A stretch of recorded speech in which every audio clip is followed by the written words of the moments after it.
नमस्कार, 99 न्यूज़ के prime time के बुलेटिन में आपका स्वागत है। मैं हूं तबरेज़ अनवर।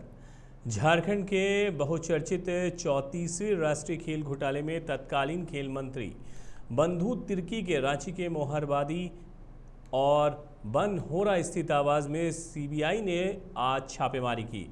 आय से अधिक संपत्ति के मामले में सजा होने के बाद विधानसभा की सदस्यता गंवा चुके बंधु तिर्की फिलहाल दिल्ली में हैं। उनकी सदस्यता खत्म होने के बाद मांडर विधानसभा सीट पर 23 जून को उपचुनाव की घोषणा भी हो चुकी है। जानकारी मिली है कि सीबीआई की छापेमारी सिर्फ बंधु तिर्की के यहाँ ही नहीं बल्कि राष्ट्रीय खेल घोटाले में सभी आरोपियों के पूरे देश में 1.5 दर्जन लगभग 16 से अधिक ठिकानों पर छापे चल रहे हैं।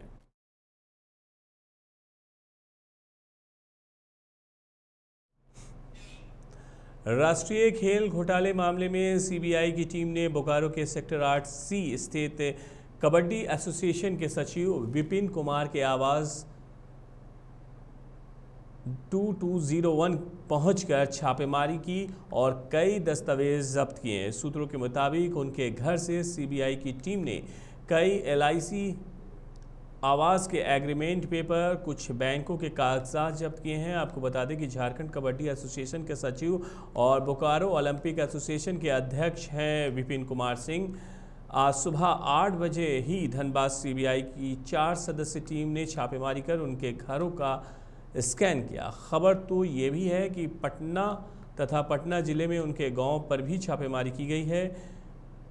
BI की टीम ने घर के लोगों से भी पूछताछ की है और कागजों को भी खंगालने का काम किया है। लगभग 4 घंटे तक चली छापेमारी में सीबीआई ने कई अहम दस्तावेजों को जब्त कर साथ ले गई है।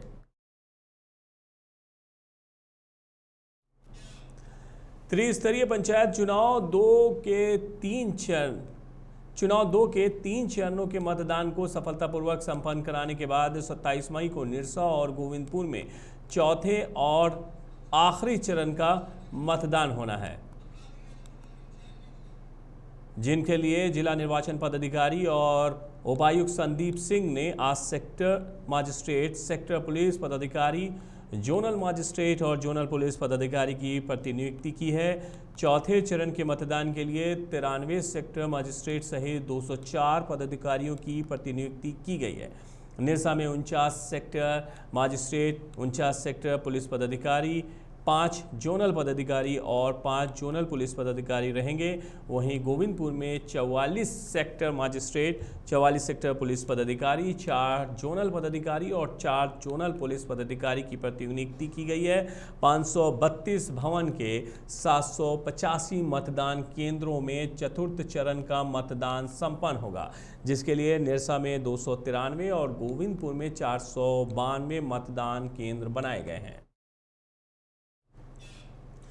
झरिया के फूस बंगला जामाडोवा के बीच करीब 14 महीने से बंद रेलवे फाटक को खुलवाने के लिए पूर्व पार्षद मनोज साव और आम जनों का संघर्ष आखिरकार रंग ला रहा है।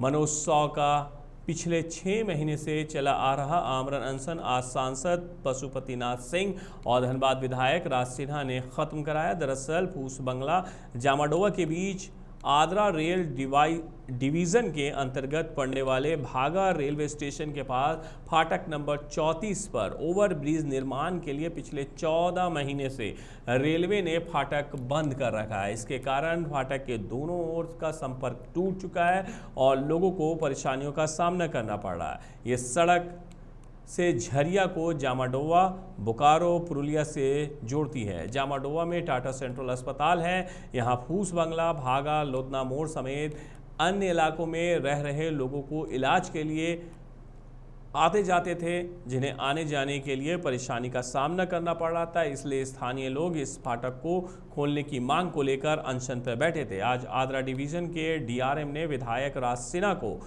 विज्ञप्ति भेजा, जिसमें डीआरएम ने बताया है कि भागा रेलवे फाटक पर बन रहे ओवरब्रिज के निर्माण कार्य में काफ़ी समय लग सकता है, जिसे देखते हुए भागा रेलवे फाटक को फिर से खोलने का निर्णय लिया गया है। सभी औपचारिकताएं पूरी करने के बाद 1 माह के अंदर फाटक को खोल दिया जाएगा। इस आश्वासन के बाद मनोज साव का अनशन सांसद और विधायक ने आज समाप्त करवाया, जिससे स्थानीय लोगों में खुशी की लहर है। धनबाद जिला कांग्रेस कार्यालय में आज प्रेस कॉन्फ्रेंस का आयोजन किया गया। इस दौरान जिलाध्यक्ष ब्रजेंद्र सिंह ने केंद्र सरकार के 8 साल पूरे होने को विफल बताया। आज कांग्रेस के विधायक धनबाद जिला संयोजक जयशंकर पाठक भी कांग्रेस कार्यालय पहुंचे थे, जहां उन्होंने कहा कि सत्ता में आने से पहले मोदी सरकार ने देश की जनता से जो वादे किए थे उसे पूरा नहीं किए हैं। उन्होंने कहा है कि अब भाजपा के पास चुनाव में तरक्की, विकास, सड़क, स्कूल, शिक्षा, अस्पताल, उद्योग, रोजगार, खेती जैसे मुद्दे नहीं रहे हैं। अब भाजपा के पास प्रायोजित मुद्दे हैं, जैसे शमशान, कब्रिस्तान, बुलडोजर, लाउड स्पीकर, गर्मी निकालना, मंदिर बनाना, मस्जिद और सड़कों के नाम बदलना ही उनके पास मुद्दे रहे हैं। अभी मात्र 4 दिन में 3 दिन में 8 साल पूरा हो जाएगा इस मोदी सरकार का। मोदी सरकार जब 2014 में 28 मई को आया तो उन्होंने कुछ प्रॉमिस करके, कुछ देश की जनता को बोल के वो सत्ता में आए थे। मेन प्रमुख 4 बातें थी जिसको बोलकर वो सत्ता में आए थे और भारत की जनता ने उनके ऊपर भरोसा जताया था। वो 4 प्रमुख बातें थी। सबसे पहले बहुत हुई महंगाई की मार अब की बार मोदी सरकार, ये स्लोगन था उनका। महंगाई के ऊपर सबसे ज़्यादा उनका जोर था। दूसरा था जो विदेश में काला धन संचित करके रखा गया था, तथाकथित, जो उन्होंने कहा था, सभी लोगों को बताया था कि वो आ जाएगा तो कई जगह पे इनकम टैक्स भी लेने की ज़रूरत नहीं पड़ेगा, भारत सरकार ऐसे ही वो चला लेगी। वहाँ से आके 15 लाख रुपया हर एक के खाते में चला जाएगा और 2 करोड़ रोजगार सभी हर साल वो युवाओं को देंगे। इतना रोजगार संचित कर सकेगा देश। ये सब प्रॉमिस करके यहाँ पे लोगों का वो विश्वास हासिल किए थे और जनता ने उनको सत्ता उनके हाथ में सौंपी थी। बागमारा के रामकनाली क्षेत्र बीसीसीएल एरिया 4 के अम्बे माइनिंग प्राइवेट लिमिटेड के ओपन कास्ट प्रोजेक्ट बट्टू बाबू बस्ती के पास चल रहे अवैध कोयला उत्खनन के दौरान चाल धंसने से मलबे में दबकर एक की मौत हो गई है और 3 लोगों के गंभीर रूप से जख्मी होने की खबर आ रही है। घटना को लेकर प्रारंभिक सूचना के मुताबिक रामकनाली ओपी क्षेत्र के बूटू बाबू बांग्ला के पास अवैध खनन के दौरान मलबा गिर गया, जिससे मौके पर ही एक की मौत हो गई। 3 लोग मलबे में दबकर जख्मी हो गए हैं। घटना के बाद अवैध खनन करने वाले अन्य लोग भाग निकले। मरने वाले मजदूर का नाम मनोज कुमार बताया जा रहा है, जो सलानपुर बस्ती का निवासी है। वहीं घायल मजदूरों का इलाज किसी अस्पताल में अवैध कोयला कारोबारी करवा रहे हैं। खदान के अंदर काफ़ी मात्रा में कोयला और ओबी का मलबा गिरा हुआ है। घटनास्थल पर चप्पल, कोयला खुदाई करने वाले गैता, झोड़ा और कोयला से भरा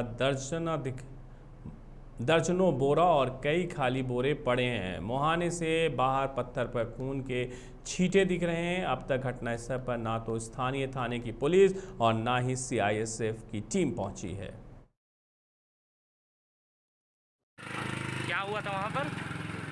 पूरा धंस गया इसका ऊपर कोयले। के को था वहाँ पर? एक वो सर। क्या हुआ था उसके साथ? गिर गया, दब गया सर। दबा? हाँ। मैंने तो निकाल दिए हम लोग, क्या करें।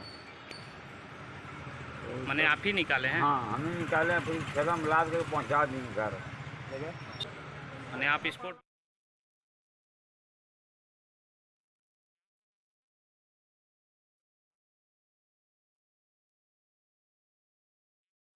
एक वो सर।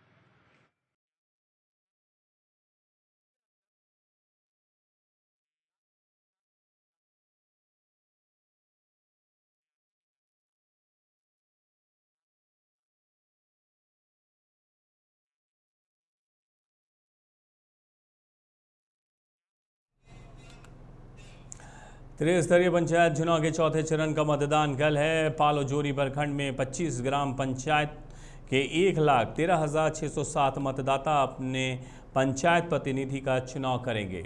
चुनावी मैदान में 321 बूथों पर 25 मुखिया, 32 पंचायत समिति सदस्य, 3 जिला परिषद सदस्य और 175 वार्ड सदस्य हैं, जबकि 146 वार्ड सदस्य का चुनाव पहले ही निर्विरोध रूप से हो गया है। गुरुवार को दोपहर के बाद ही पालोजोरी के विभिन्न बूथों पर सेक्टर मजिस्ट्रेट के साथ पोलिंग टीम देवघर से पहुंची, जो मतदान के आवश्यक कार्यों की तैयारी में जुटे हैं। सेक्टर मजिस्ट्रेट के द्वारा ही पोलिंग टीम को आज मतदान के बाद मधुपुर भी भेज दिया गया।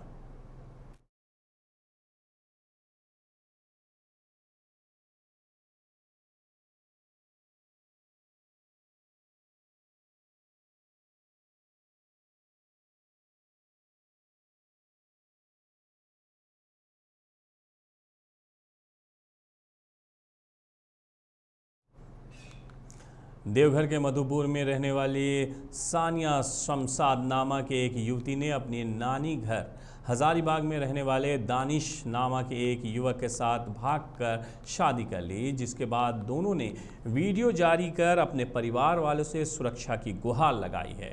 सानिया शमशाद ने बताया कि उनकी मां ने खुद ही 7,000 रुपये भी दिए और ये कहते हुए कि तुम दोनों यहाँ से भागकर शादी कर लो, नहीं तो तुम्हारे पिता और भाई दोनों तुम्हें मरवा देंगे। हमें भगाया, जिसके बाद मेरे दबाव देने पर दानिश मेरे साथ भागा और हम दोनों ने निकाह कर लिया।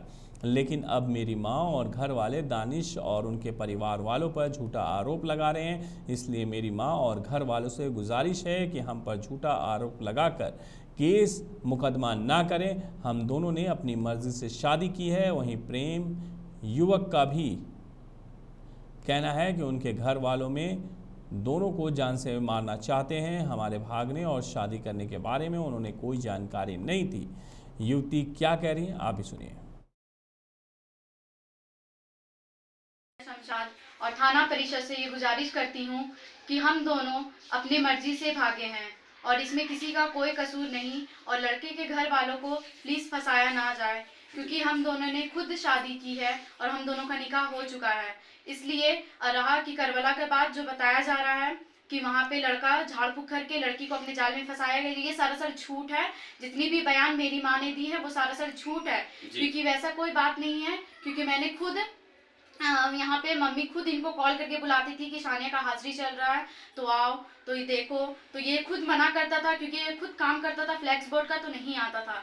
तो ये आता भी था तो करबला के बाहर रहता था और उसके बाद लाना घर भी पहुँचाता, ज़्यादा रात हो जाती थी तो घर भी पहुँचाता था और लाता भी था घर, क्योंकि ये हम दोनों मोहब्बत करते हैं। मेरे नानी घर में हजारीबाग मेरा नानी घर है, वहाँ सब कोई जानता है कि हम दोनों मोहब्बत करते हैं और मेरी मम्मी तक भी जानती थी। और मेरी भगाने का हाथ मेरा पीठ पीछे मेरी मम्मी का भी है, क्योंकि वो खुद बोली है कि भाग जाओ नहीं तो मम्मी तुम्हारे पापा मार देंगे, क्योंकि हम दोनों ने खुद भागा है। और मेरी मम्मी भागने के दिन 7,000 रुपया दी थी इनको कि लो भाग जाओ, क्योंकि उनका घर वाला खुद सपोर्ट नहीं किया, इसलिए मेरी माँ ने खुद 7,000 रुपया दी कि लो तुम लोग भाग जाओ।